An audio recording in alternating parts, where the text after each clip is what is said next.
Okay, I'm just going to continue on from last time. Remember the last video about the product rule? Here's just some more, okay? It just looks a bit more complicated. Right, again, if you just look at the x's, he says as a school bus goes by. Right, x9, x4, okay? If I did the product rule on that, added exponents, I'd get x to the 13, wouldn't I?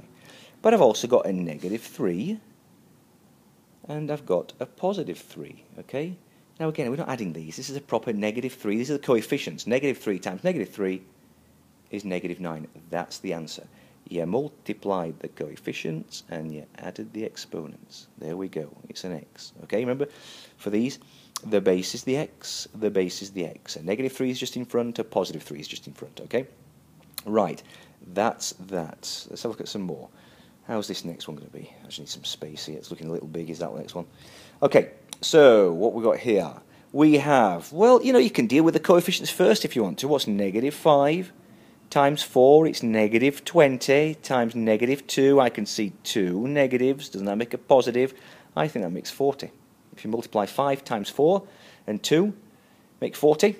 Two negatives.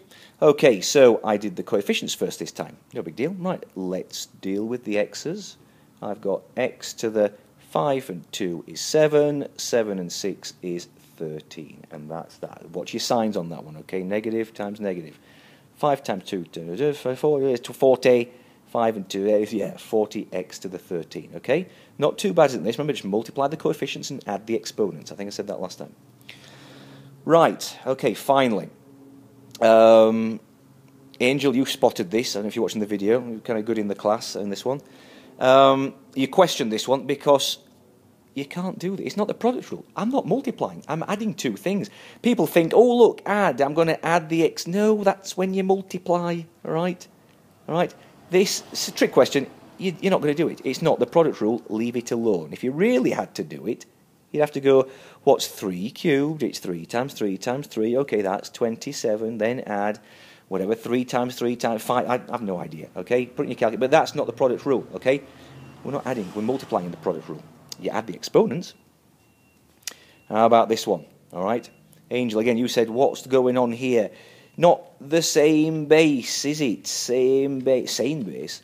Not this. It's not the product rule, all right? Again, if you had to, it's a big one. You'd literally have to work them both out separately. Here's an example with smaller numbers. 2 cubed times 3 squared. Okay? Not the same base. I can't do it. If I really wanted to do it, 2 cubed, nothing to do with the product rule. That's 8.